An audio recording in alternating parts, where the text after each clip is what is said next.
بسم الله الرحمن الرحيم. السلام عليكم ورحمة الله وبركاته. الحمد لله رب العالمين حمدا كثيرا طيبا مباركا فيه مباركا عليه كما يحب ربنا ويرضاه.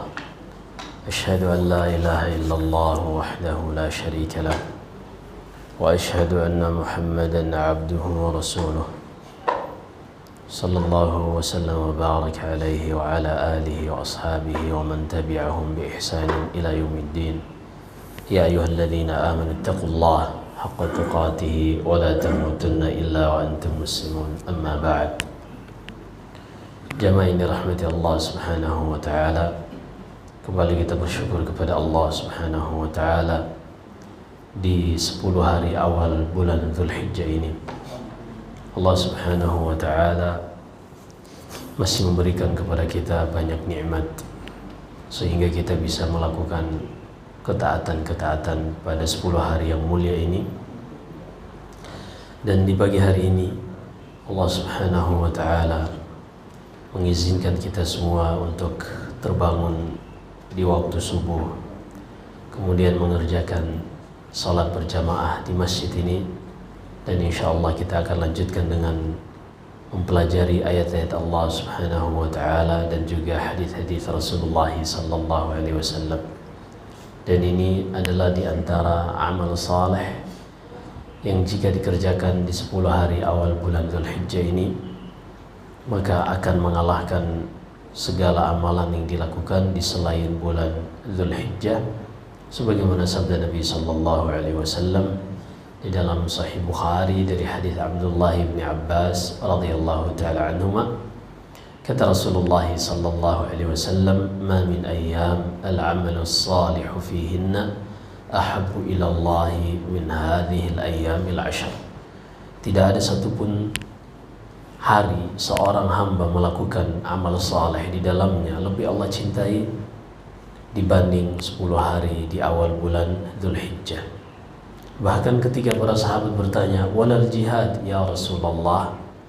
Apakah amal saleh yang dikerjakan di 10 hari awal Dzulhijjah ini mengalahkan seluruh amalan yang dikerjakan di selain bulan Dzulhijjah, termasuk jihad? Kata Rasulullah sallallahu alaihi wasallam, "Walal jihad illa rajulan kharaja yukhatiru bi nafsihi wa malihi wa lam yarji' min dzalika bi syai'." Termasuk jihad, kecuali seorang yang keluar berjihad dengan membawa harta dan nyawanya dan tidak ada yang kembali sedikit pun. Artinya ia gugur syahid, wafat di medan jihad. Maka para ulama mengatakan 10 hari di awal bulan Dzulhijjah ini adalah hari yang terbaik dari hari-hari yang ada dalam sepanjang tahun, termasuk mengalahkan 10 hari akhir di bulan Ramadan.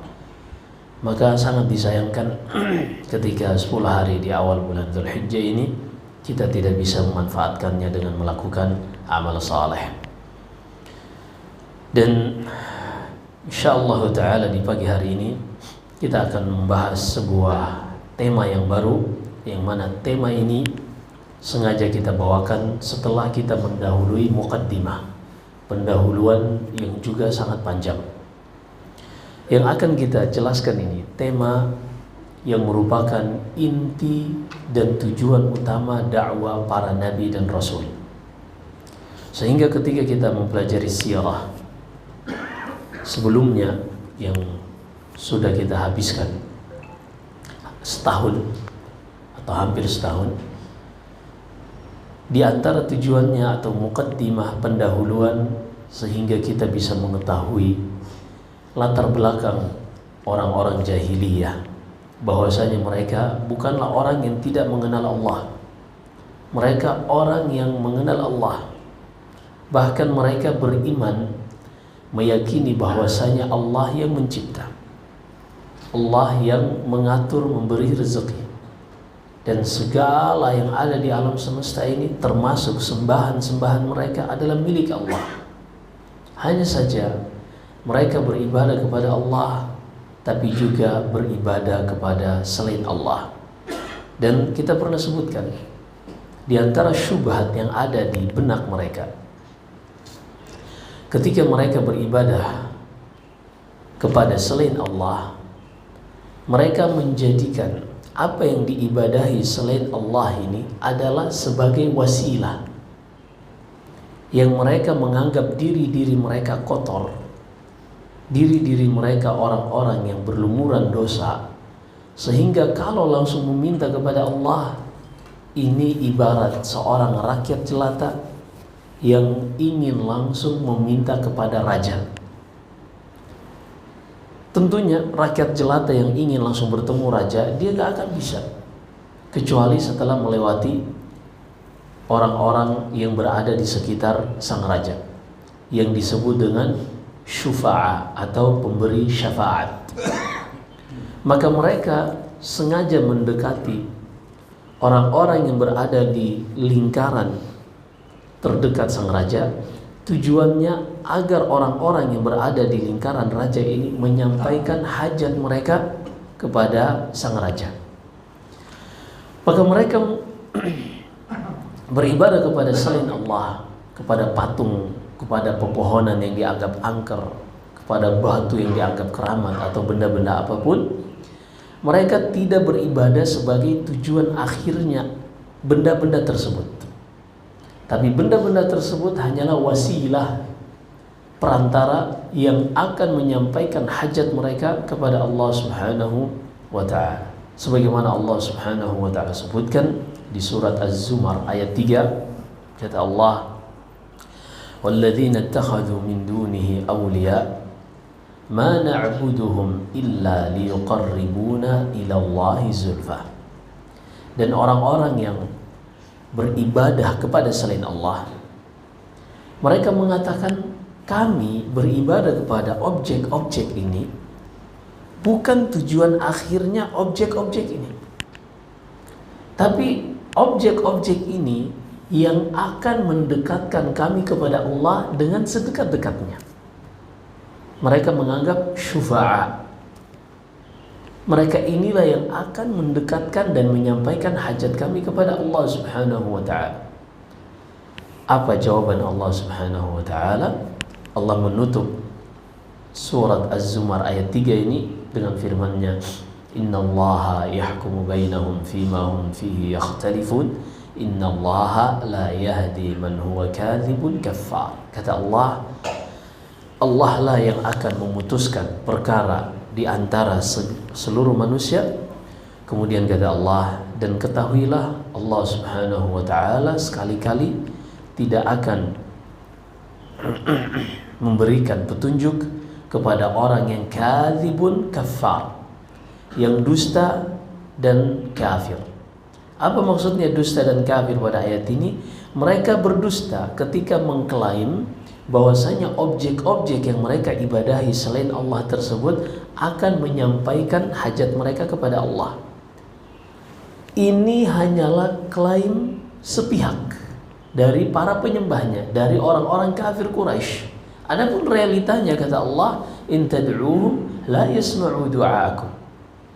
Kata Allah dalam surat Fatir, walladzina tad'una min dunihi ma yamlikuna min qitmir in tad'uhum la yasma'u du'aakum walau sami'u mastajabu lakum. Kata Allah, orang-orang atau objek-objek yang kalian ibadahi selain Allah, mereka tidak bisa mendengar doa kalian. Batu, patung, pepohonan, bahkan sebagian orang-orang Quraisy menyembah orang-orang saleh yang sudah meninggal. Kata Allah, objek-objek yang kalian seru selain Allah ini, mereka nggak mendengar ucapan kalian,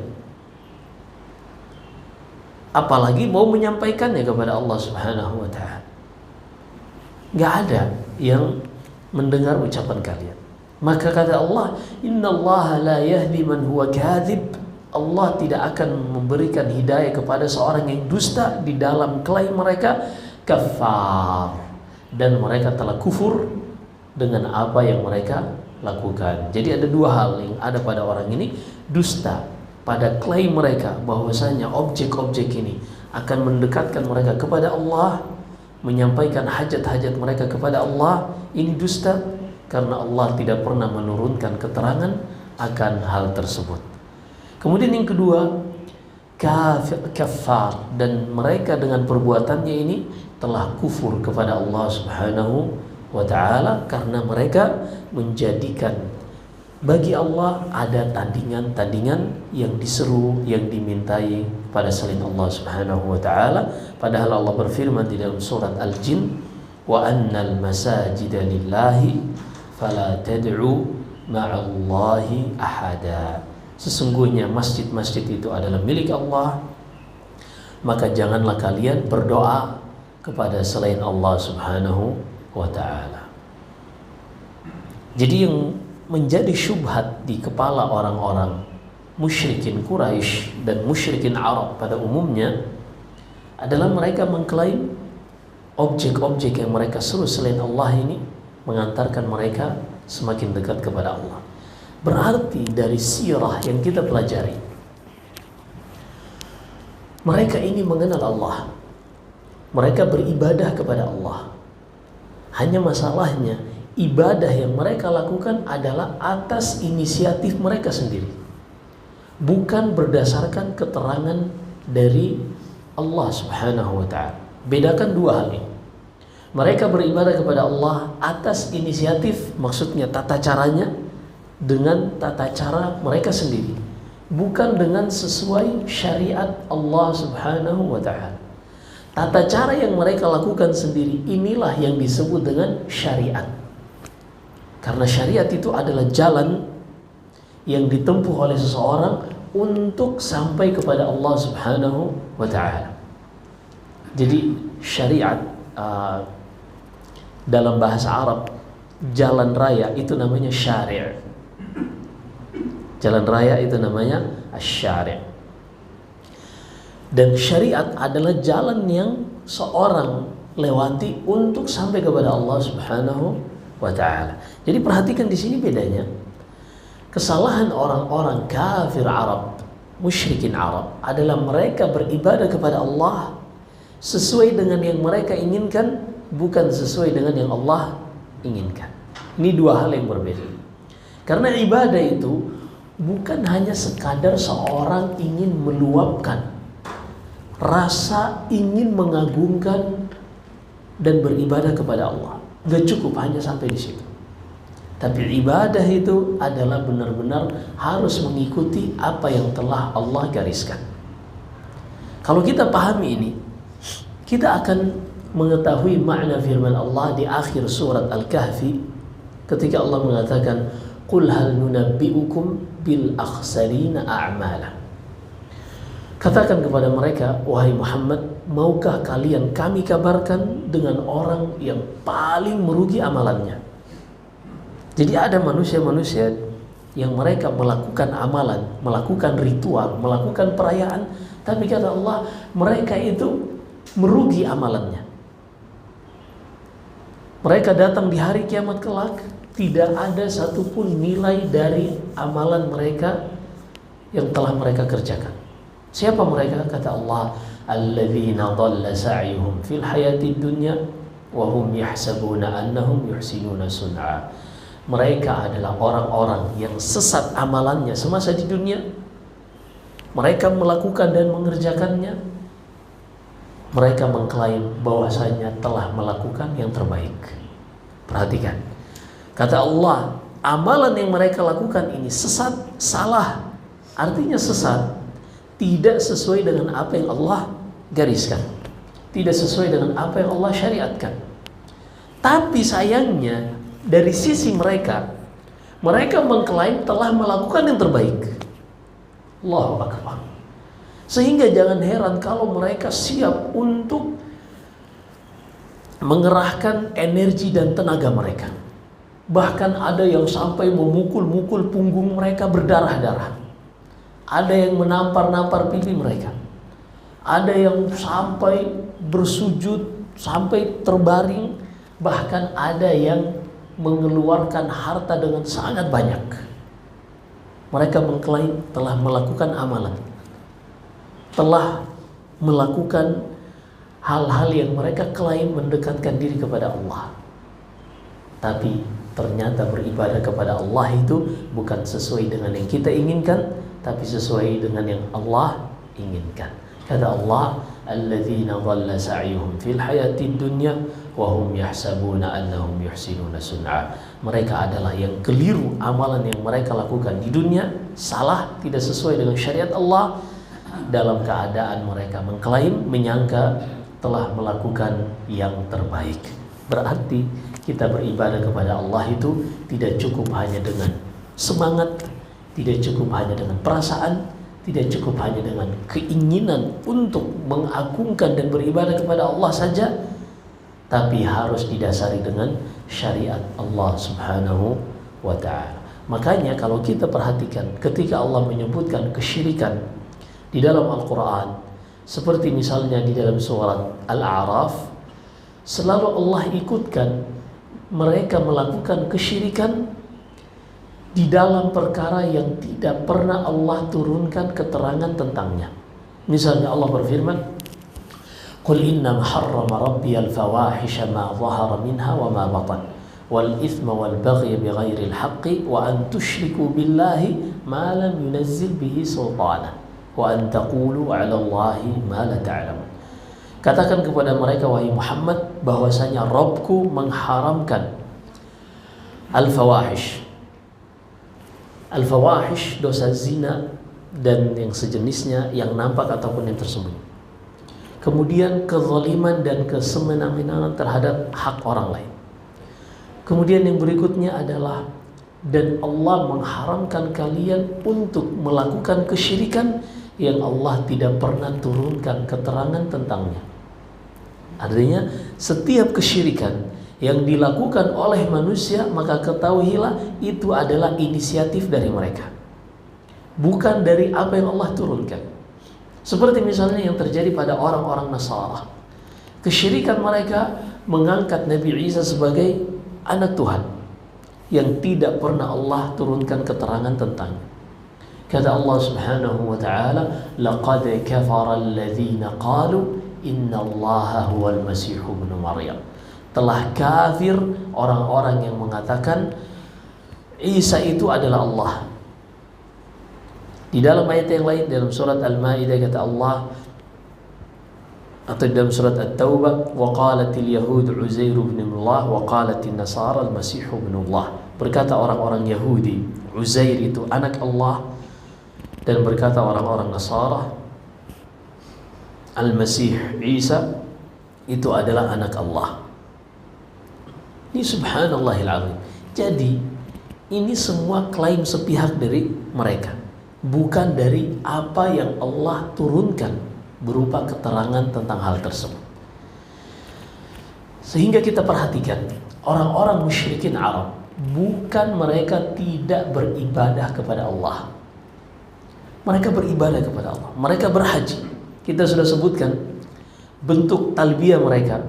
Labbaik Allahumma labbaik. Labbaik la syarika laka labbaik. Innal illa syarikan huwa laka tamlikuhu wa ma malak. Mereka menambahkan, ya Allah, tidak ada sekutu bagimu kecuali sekutu itu milikmu dan mereka tidak memilikimu. Engkau menguasai mereka, mereka tidak menguasaimu.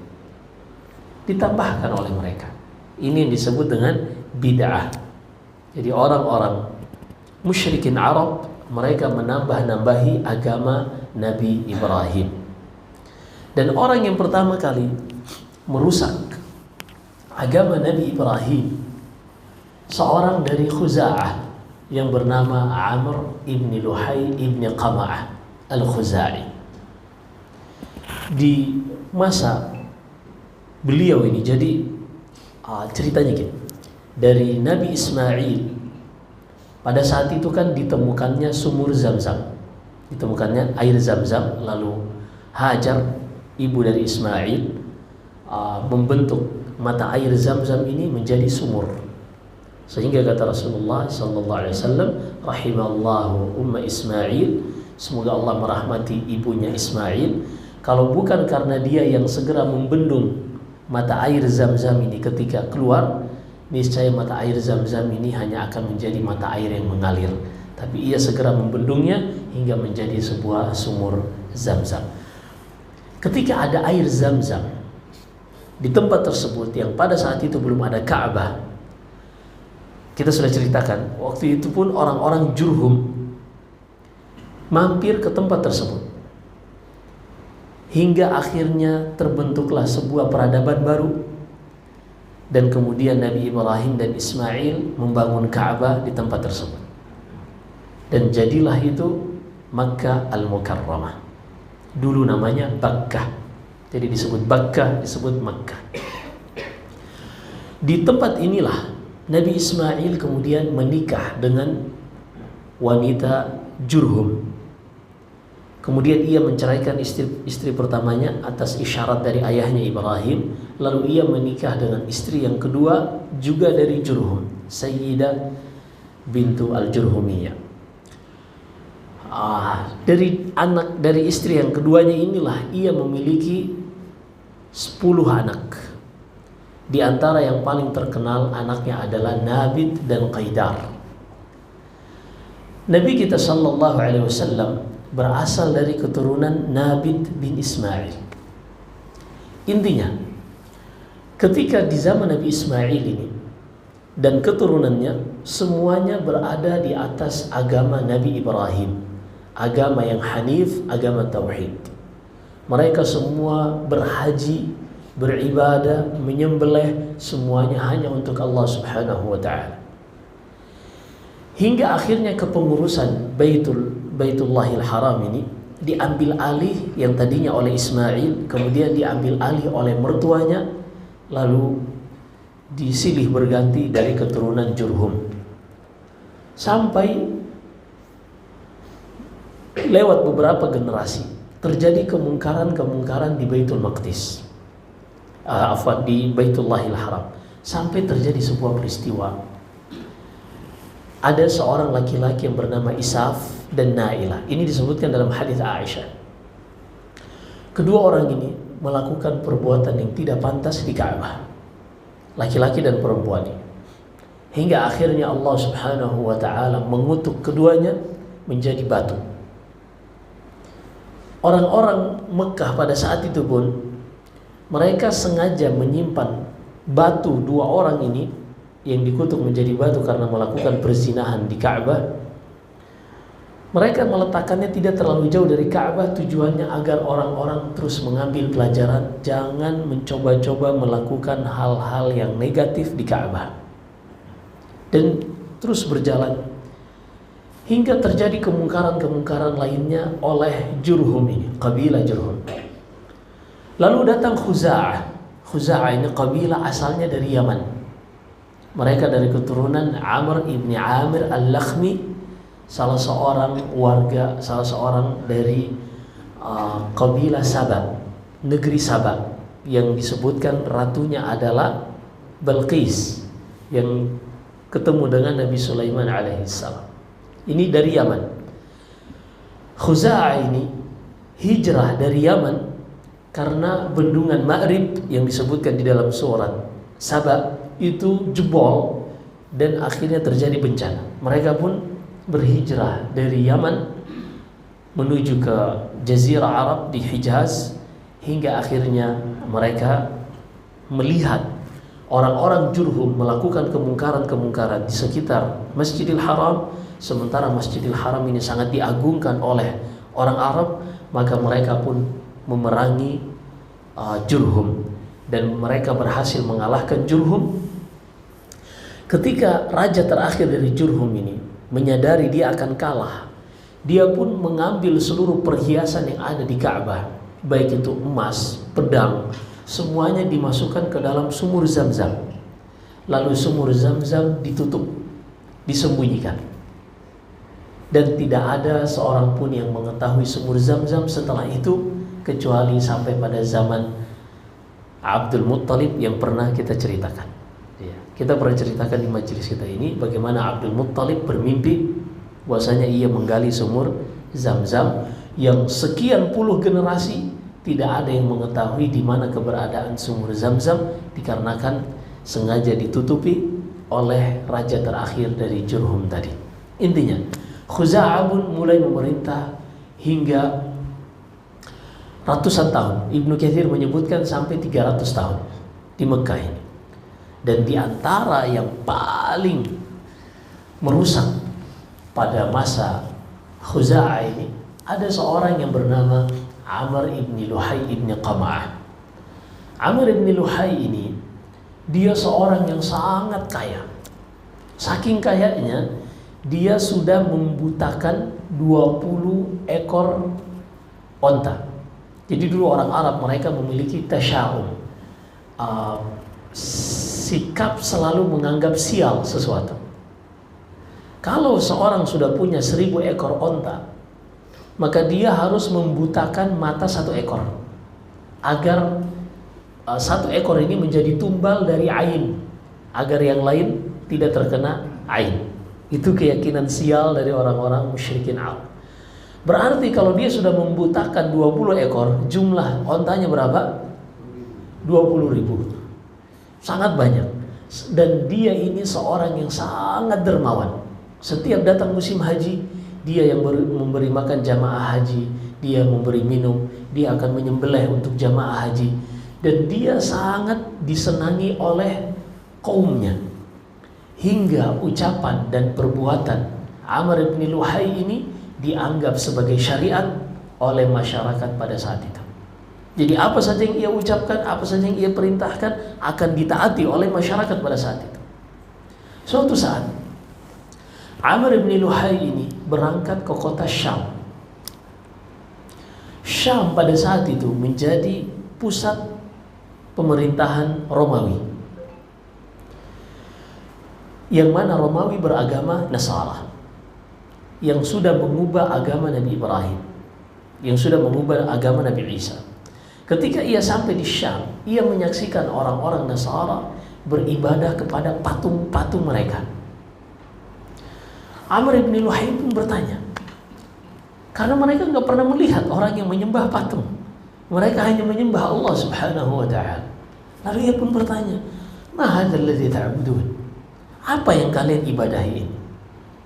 Lalu pendeta-pendeta Nasara mengatakan, patung, kami bersujud kepadanya, kami beribadah kepadanya. Kalau kami sedang kekeringan, datang masa paceklik, kami akan meminta kepada patung ini untuk menurunkan hujan, dan ia pun menurunkan hujan. Wow, akhirnya Amr ibn Luhai pun mengatakan, wow, ini luar biasa. Kalau begitu berikan satu untukku, aku akan bawa ke Jazirah Arab. Fa inni muta'un fi qaumi, karena aku orang yang sangat ditaati di kaumku. Ia pun membawa sebuah patung yang bernama Hubal. Inilah patung yang pertama masuk ke negeri Hijaz di Mekah. Na'udzubillah. Hubal. Maka dibawalah patung ini sampai ke Mekah dan diletakkan di samping Ka'bah. Itulah manusia pertama yang memasukkan patung di Mekah, di Ka'bah, dan dialah orang yang pertama mengubah-ubah agama Nabi Ibrahim alaihi salam. Dialah yang pertama kali memasukkan bid'ah, menyembah kepada berhala di Ka'bah. Sehingga kata Nabi sallallahu alaihi wasallam, "Ra'aitu Amr ibn Amir yajurru qas'atahu finnar." Aku melihat Amr ibn Luhai ini ususnya terburai dan ia menarik-nariknya di neraka jahanam, wal'iyadzubillah. Ini orang pertama yang mengubah agama Nabi Ibrahim. Syahid, bid'ah inilah yang pertama kali merusak agama Nabi Ibrahim. Hingga akhirnya generasi berganti generasi, orang-orang Quraisy pun berjalan di atas keyakinan seperti itu, beribadah kepada patung. Hingga akhirnya masing-masing setiap kabilah memiliki patung sendiri-sendiri. Dan disebutkan sebagian ahli sejarah, syaitan, iblis datang membisikkan kepada sebagian orang-orang Taif, orang-orang Jeddah, untuk menggali patung-patung yang dahulu pernah disembah oleh kaumnya Nabi Nuh. Ada 5 patung. Yang pertama Wad, Suwa', Yaghuth, Ya'uq, dan Nasr. 5 patung ini disebutkan di dalam surat Nuh oleh Allah Subhanahu wa taala. Iblis menunjukkan kepada orang-orang yang ada di kota Taif dan Jeddah untuk menggali patung-patung ini. Akhirnya mereka pun beribadah kepada patung-patung tersebut. Dan setiap kabilah memiliki patung sendiri-sendiri. Sejak saat itulah agama Nabi Ibrahim yang tersisa tinggal haji saja. Itu pun haji sudah dilakukan kesyirikan di dalamnya dan banyak bid'ah. Di antara bid'ah lainnya yang dilakukan oleh orang-orang musyrikin Arab adalah mereka ketika tawaf dalam keadaan telanjang. Mereka mengatakan harta mereka banyak yang haram. Mereka bermuamalah dengan riba, mereka bermuamalah dengan kezaliman, dan mereka tidak pantas datang ke rumah Allah dalam keadaan membawa semua hal-hal yang buruk tersebut. Beribadah dengan perasaan semuanya. Akhirnya mereka pun tawaf dalam keadaan telanjang, wal'iyadzubillah. Hingga akhirnya Nabi SAW mengatakan ketika Fathu Makkah, wala yatufu bil baiti uryan. Setelah Ka'bah ini dikembalikan kepada Rasulullah SAW dan agama Allah Islam yang dahulu di bawah Ibrahim, di bawah Nuh, telah dimurnikan kembali, tidak boleh lagi ada yang tawaf di Ka'bah ini dalam keadaan telanjang. Nah, maka agama yang Nabi SAW diutus dengannya adalah agama yang mengajak manusia memurnikan ibadah semata-mata hanya untuk Allah Subhanahu wa taala. Tidak cukup hanya dengan mengenal Allah sebagai pencipta, mengenal Allah sebagai pemberi rezeki, mengenal Allah sebagai pemilik alam semesta. Ini adalah bagian yang wajib yang harus diketahui setiap manusia. Tapi ini bukan inti dakwah para rasul. Karena seluruh manusia telah dijadikan fitrah mereka untuk mengetahui bahwasanya Allah dia pencipta yang memberi rezeki dan yang memiliki seluruh alam semesta. Ini menjadi fitrah manusia. Sehingga dahulu ada seorang Badui, seorang Arabi pedalaman, yang orang Badui itu kaku, polos. Ia pernah ditanya, "Kaifa arafta rabbak?" Bagaimana engkau mengetahui alam semesta ini memiliki pencipta? Engkau kan meyakini bahwasanya ada yang mencipta alam semesta ini. Gimana engkau tahu?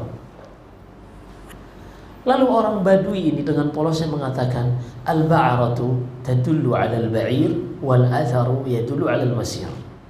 Yang aku ketahui, kalau aku melewati suatu jalan, di situ ada kotoran onta, maka aku tahu belum lama ada onta yang lewat. Dan kalau aku berjalan di padang pasir, ada jejak kaki, maka aku mengetahui di situ belum lama ada orang yang lewat.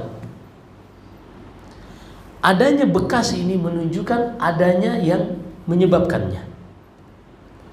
Dan adanya matahari, bulan, bumi yang kita tempati, adanya tumbuh-tumbuhan, adanya manusia, hewan, dan makhluk-makhluk lain menunjukkan ada yang menciptanya. Karena semuanya itu adalah makhluk. Makhluk itu adalah objek. Jadi kata makhluk dalam bahasa Arab adalah objek yang diciptakan. Kalau makhluk ini adalah objek yang diciptakan, berarti harus memiliki subjek pencipta. Secara polos dia mengatakan seperti itu. Ya, kalau kita mengatakan buku ini tiba-tiba ada, semua manusia yang berakal akan mengatakan mustahil. Tisu ini tiba-tiba ada di sini. Bahkan diproduksi dari lembaran-lembaran kayu, tiba-tiba menjadi seperti itu. Orang kayu kok bisa tiba-tiba jadi tisu? Semua orang akan mengatakan mustahil. Pasti pernah melewati proses kayu tadi dijadikan serbuk, kemudian dijadikan bubur, lalu dipres dengan tekanan yang sangat kuat dan terbentuklah tisu. Apakah berjalan begitu saja tanpa ada yang menjalaninya? Semuanya ada prosesnya dan manusia yang menjalankan.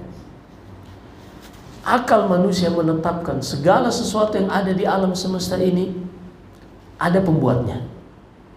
Lalu bagaimana dengan matahari yang berjalan sangat rapi, bulan yang tidak pernah telat? Mustahil tidak ada penciptanya, kata Badui tersebut. Tapi Sebagian orang ateis yang mereka merasa cerdas, mereka mengatakan, oke, kita sepakat bahwasanya alam semesta ini ada penciptanya, tapi kan gak harus Allah. Tapi kan gak harus Allah, kata mereka. Kan bisa saja yang lain. Iya. Gimana Pak? Tapi kan gak harus Allah, kata dia. Kenapa semuanya harus Allah? Kan bisa saja ada pencipta yang lain.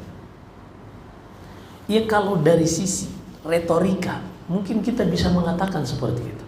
Tapi kalau kita berbicara realita, kita katakan, tunjukkan satu saja yang pernah mengklaim bahwasanya dia pernah mencipta dan menjelaskan proses penciptaannya. Tunjukkan satu yang dia mengatakan menciptakan langit dan bumi dan makhluk-makhluk yang ada di antara keduanya, dan dia menjelaskan proses penciptaan tersebut. Ada enggak? Zeus yang diklaim ayah para dewa dilahirkan di Yunani.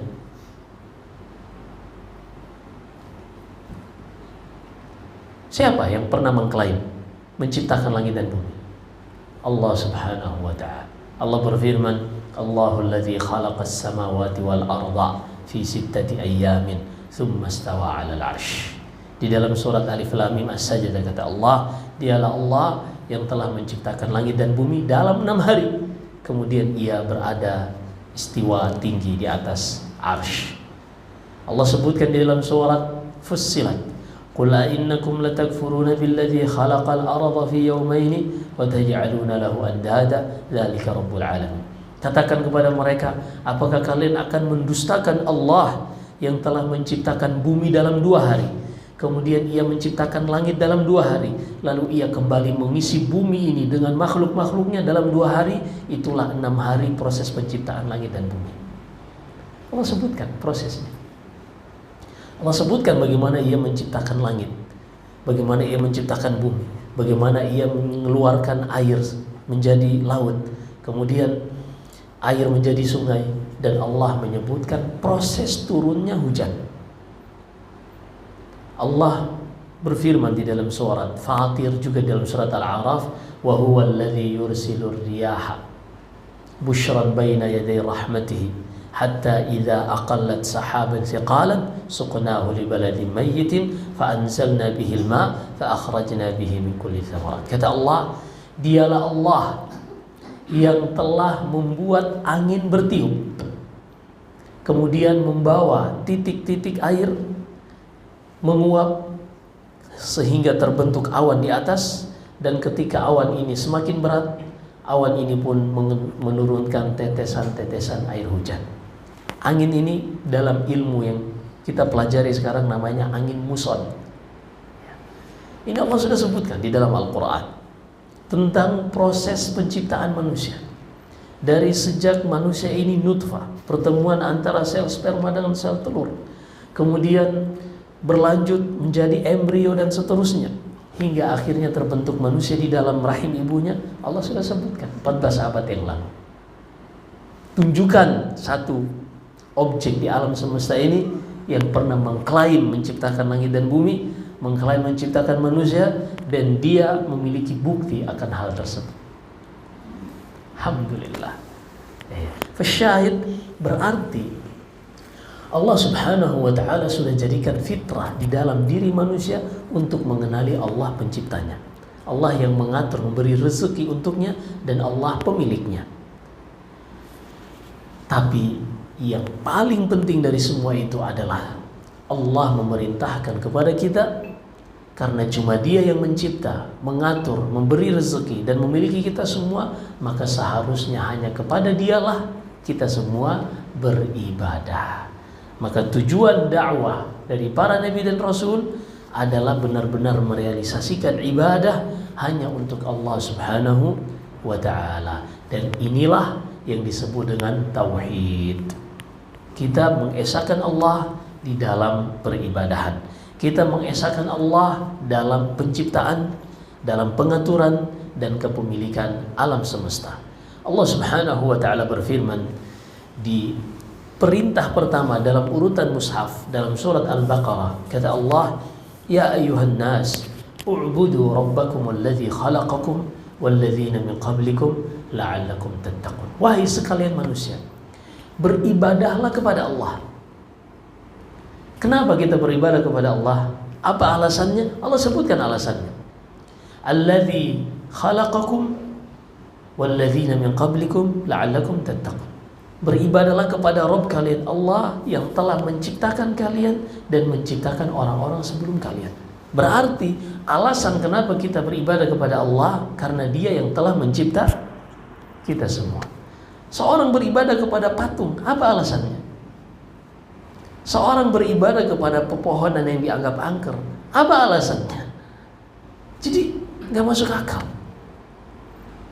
Allah yang menciptakan kita, Dialah yang kita ibadahi. Kenapa kita beribadah kepadanya? Karena Dialah yang telah memberikan nikmat berupa penciptaan manusia. Kemudian yang kedua, alladzi ja'ala lakumul arda firasyan was samaa'a binaa'an wa anzala minas samaa'i maa'an fa akhraja bihi minats thamarati rizqan lakum. Beribadahlah kepada Allah karena Dialah yang telah mengatur kalian, mengatur alam semesta ini untuk kalian, menjadikan bumi sebagai hamparan, langit ditinggikan, kemudian Allah menurunkan air hujan dari awan, menumbuhkan dengannya tumbuh-tumbuhan sebagai rezeki untuk kalian. Berarti kita beribadah kepada Allah karena Dia yang telah memberi rezeki untuk kita. Alasan seorang beribadah kepada Isa bin Maryam, Yesus, apa alasannya? Apakah karena Isa bin Maryam yang memberi rezeki kepada mereka? Kata Allah membantah orang-orang Nasara di dalam surat Al-Maidah, "Mal Masih ibn Maryam illa rasulun qad khalat min qablihi ar-rusul wa ummuhu siddiqah kana ya'kulani at-ta'am." Tidaklah Isa bin Maryam dan ibunya tidaklah Isa bin Maryam ini melainkan satu hamba kami utus sebagai rasul dan telah berlalu sebelumnya rasul-rasul yang banyak. Artinya bukan sesuatu yang aneh. Dia seorang rasul yang kami utus, sebelumnya telah berlalu rasul-rasul sebelumnya. Ibunya seorang yang jujur, bukan seperti yang dituduhkan orang-orang Yahudi sebagai pezina karena melahirkan anak tanpa ayah. Kemudian kata Allah, kana ya'kulani ta'am. Keduanya dahulu mereka memakan makanan rezeki dari Allah Subhanahu wa taala. Lah, Nabi Isa sendiri diberi rezeki oleh Allah. Kok yang diibadahi Nabi Isa, bukan yang memberi rezeki? Ini ada kesalahan di dalam cara berpikir orang-orang Nasara. Maka inilah tujuan para nabi dan rasul, mengajarkan kepada manusia tentang siapa pencipta mereka, siapa yang mengatur dan memiliki alam semesta ini. Tujuannya semuanya agar mereka menyerahkan ibadah, memurnikan ibadah semata-mata hanya untuk yang mencipta, yang mengatur dan memiliki seluruh apa yang ada di alam semesta ini. Dan inilah makna dari la ilaha illallah. Apa artinya? La ma'budu bihaqqin illallah. Tidak ada yang berhak diserahkan kepadanya ibadah kecuali Dia yang bisa mencipta, mengatur dan memiliki seluruh apa yang ada di alam semesta. Kalau seorang paham tentang konsep ini, nggak akan ada lagi syubhat-syubhat dari para ateis, dari orang-orang musyrikin yang mereka mengklaim menjadikan objek-objek yang diibadahi selain Allah sebagai syufa'a, sebagai perantara. Semuanya terbantahkan.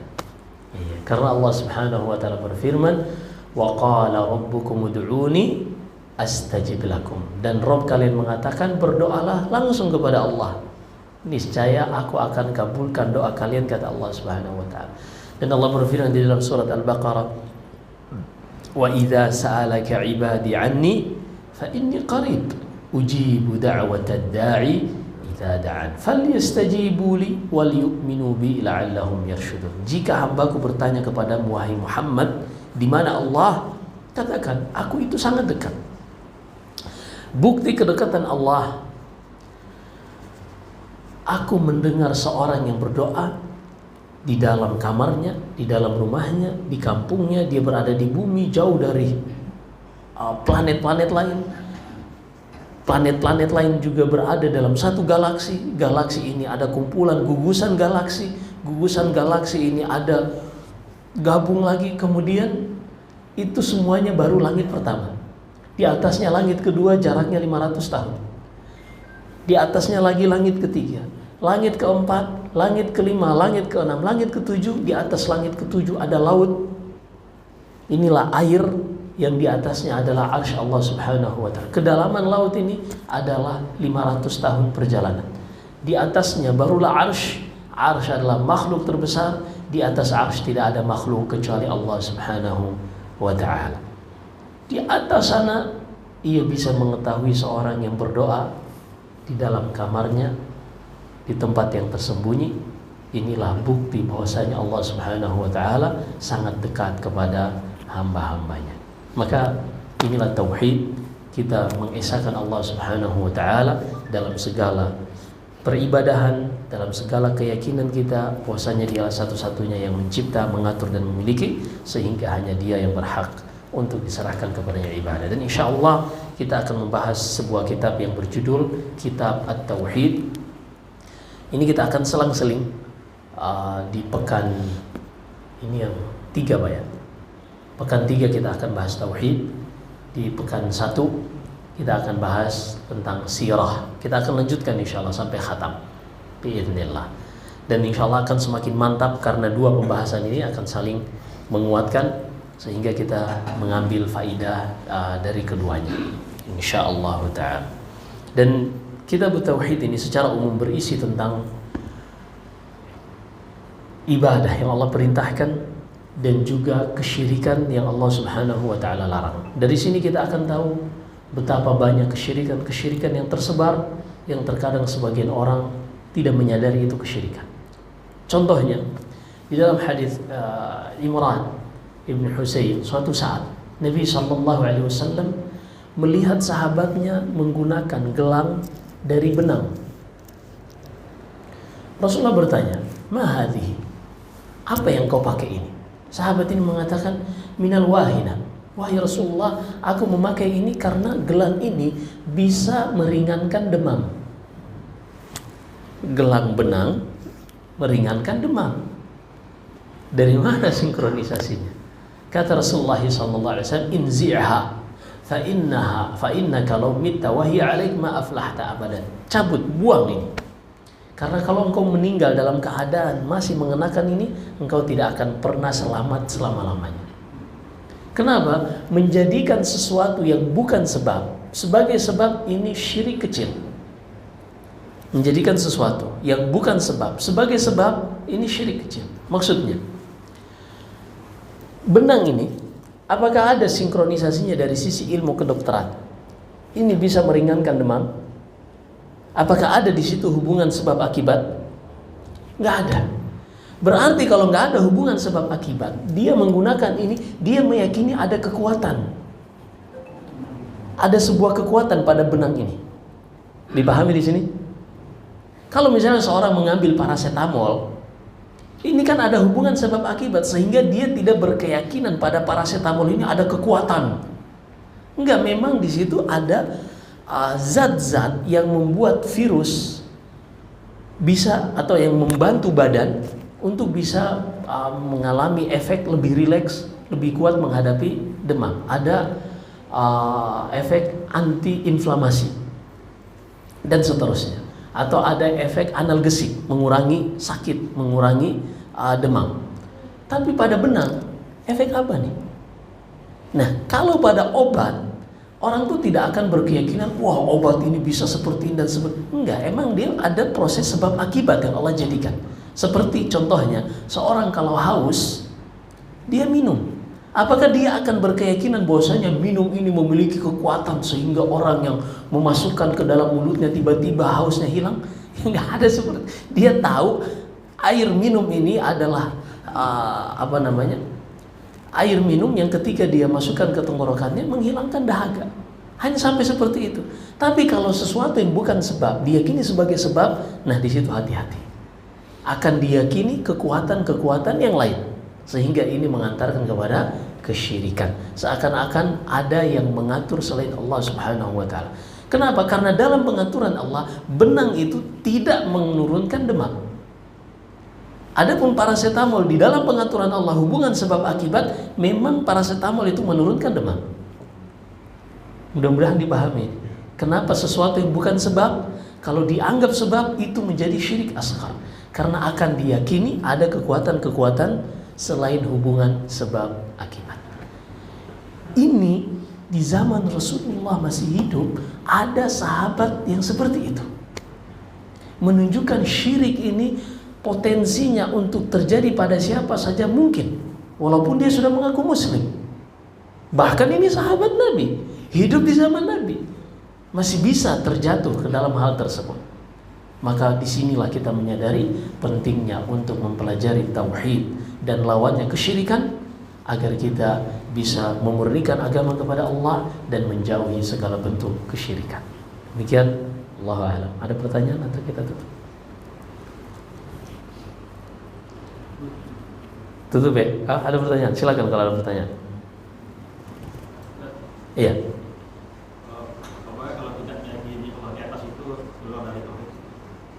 Meyakini Allah di atas, tidak meyakini Allah di atas itu syirik? Enggak bisa dikatakan syirik, karena dia tidak beribadah kepada selain Allah. Kalau kafir, sebagian ulama salaf mengatakan demikian. Jadi, di sini ada perbedaan antara kafir dengan musyrik, antara kekufuran dengan kesyirikan, harus dibedakan. Kesyirikan ini lebih spesifik pada menduakan Allah Subhanahu wa ta'ala. Karena dari lafaz asyraka yusyriku, jadi ketika ada dua pihak, kemudian mereka membentuk sebuah persyirikatan. Nah, itu persyirikatan itu dari bahasa Arab, dari kata syirik. Makanya perusahaan corporate dalam bahasa Arab itu syarikah, karena ada dua pihak yang membentuk sebuah perusahaan seperti itu. Intinya dari sisi lafaz dia tidak syirik, tapi kufur iya. Kenapa? Karena dia mengingkari 6 ayat di dalam Al-Quran yang menyebutkan Allah Subhanahu wa ta'ala berada di atas arsy, dan puluhan ayat yang menyebutkan Allah berada di atas langit. Dan Allah berfirman di dalam surat An-Nisa, innal ladzina yakfuruna billahi wa rusulihi wa yuriduna an yufarriqu bainallahi wa yuriduna an yufarriqu bainallahi wa rusulihi wa yaquluna nu'minu bi ba'dhin wa nakfuru bi ba'dhin wa yuriduna an yattakhidhu baina dzalika sabila ulaika humul kafiruna haqqan. Kata Allah, sesungguhnya orang-orang yang kufur terhadap mendustakan ayat-ayat kami, mereka beriman kepada sebagian dan mengingkari sebagian yang lain. Kata Allah, mereka itulah orang kafir yang sebenar-benarnya, bukan musyrik. Orang kafir yang sebenar-benarnya. Hanya di sini perlu dipahami, bedakan antara perbuatan dengan pelakunya. Keyakinan orang yang meyakini Allah tidak di atas arsy, ini keyakinan kufur. Kenapa? Karena mengingkari ayat-ayat Al-Quran yang sangat jelas yang kita sudah sebutkan. Tapi apakah pelakunya langsung dikafirkan? Tidak mutlak, karena bisa saja ada syubhat di kepalanya, atau dia belum paham, atau dia tumbuh besar di lingkungan orang-orang yang menafikan seperti Mu'tazilah, Asy'ariyah dan semisalnya, maka ini tidak bisa langsung dimutlakkan dia kafir. Jadi bedakan antara pelaku dengan perbuatannya. Dan di sini juga pentingnya kita belajar tauhid agar seorang tidak memahami dengan salah agama ini sehingga mereka berpikiran radikal. Tidaklah ada radikal-radikal yang kita dengarkan, tindakan-tindakan ekstrim dari para teroris yang mereka mengklaim mengkafirkan pemerintah itu tauhid dan seterusnya, melainkan dikarenakan mereka tidak benar di dalam mempelajari tauhid. Karena kalau mereka mempelajari dari para ulama salaf, warisan mereka, tidak semua orang yang keliru dan salah itu langsung dikafirkan atau divonis musyrik. Ada namanya mawani'ut takfir. Ada penghalang-penghalang seorang untuk divonis kafir walaupun dia melakukan kekufuran. Contoh, agar kita belajar tuntas dan tidak kita ingin ada orang-orang yang memakai pakaian Islam tapi merusak Islam dari dalam hanya dikarenakan kekeliruan dalam berpikir. Wah, lebaran kita.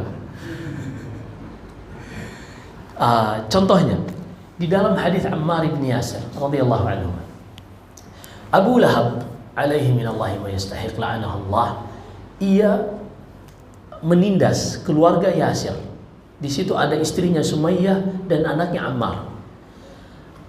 Yasir dibunuh, Sumayyah dibunuh dengan ditusukkan besi di kemaluannya, wal'iyadzubillah, hingga keduanya meninggal. Tersisa Ammar. Lalu kata Abu Jahal, wahai Ammar, engkau mau ikut dibunuh juga atau mencela, mengolok-olok Muhammad sallallahu alaihi wasallam? Ia pun terpaksa menyebutkan celaan kepada Rasulullah.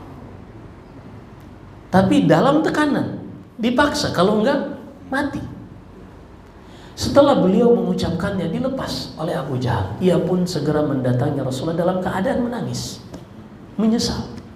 Lalu ditanya oleh Rasulullah sallallahu alaihi wasallam, "Ma bika ya Ammar?" Apa yang membuatmu menangis wahai Ammar? Kata Ammar, "Ya Rasulullah, aku tadi seperti ini dan seperti itu dan terpaksa aku pun mengucapkannya." Apa jawaban Rasulullah? Wah, ente gini-gini, ente harus syahadat ulang, ente murtadin. Enggak. Kayak orang-orang teroris radikal. Kata-kata murtadin itu konsumsi mereka sehari-hari. Rasulullah tidak mengatakan demikian. Apa kata Rasulullah? Madza wajadta qalbak? Ketika engkau mengucapkan itu, apa motivasinya? Dan apa yang engkau rasakan dalam hatimu? Dengarkan ucapan Ammar, qala wajadtuhu mutma'innan bil iman. Aku merasakan hatiku tetap tenang dengan keimanan dan tidaklah aku mengucapkannya kecuali terpaksa. Maka di antara mawani'ut takfir, seorang tidak boleh divonis kafir walaupun dia melakukan perbuatan kekufuran. Seorang tidak boleh divonis musyrik walaupun dia melakukan kesyirikan kalau dia dipaksa. Berarti di sini tidak semua orang yang melakukan kekufuran, kesyirikan langsung divonis kafir atau musyrik. Dan Allah berfirman tentang peristiwa Ammar ini dalam surat An-Nahl, illa man ukriha wa qalbuhu mutmainnun bil iman. Kecuali orang yang dipaksa tapi hatinya tetap tenang dengan keimanan. Demikian, mudah-mudahan kita semua dirahmati Allah Subhanahu wa taala. Cukup ya? Cukup insyaallah. Kita lanjutkan pada pertemuan-pertemuan berikutnya. Wallahu a'lam. Jika ada benar yang semata-mata dari Allah Subhanahu wa taala, jika ada kesalahan dan kekurangan dari saya, wa astaghfirullah li wa lakum. Sallallahu alaihi wasallam wa baraka ala nabiyyina Muhammad. Subhanakallahumma wa bihamdik, asyhadu an la ilaha illa anta, astaghfiruka wa atubu ilaik. Assalamualaikum warahmatullahi wabarakatuh.